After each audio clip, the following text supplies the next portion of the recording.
The one thing this last 5 years has taught me is to be strong, and that's the other thing I learned in the Marine Corps is perseverance and be strong.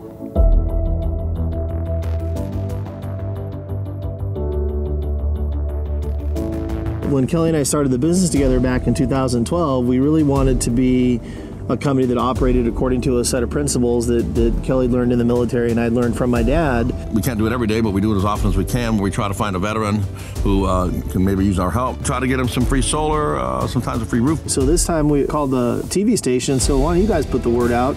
Paul Dugas is a retired Marine who's had a string of health issues in the last few years after he shattered his vertebrae in a freak accident and then was confined to a wheelchair and then diagnosed with cancer. I really admire Paul. He's been through so much. I just couldn't think of any veteran who was more deserving. So I called Paul and I said, hey Paul, this is John from Semper. And he said, well, the reason I'm looking into solar is, I've got a wife and kids and it's hard to pay the bills. And even though it's a good idea, we're not sure if we could afford it. And John said, well, you don't have to, we're going to give it to you. When he told me, I just broke down sobbing, just tears of joy. I just couldn't believe it. It just came at the right time for us. He is up and walking today. He's an inspiration. Now, the work on his roof was done by a company that's owned by Marines as well, retired Marines. It's called Semper Solaris.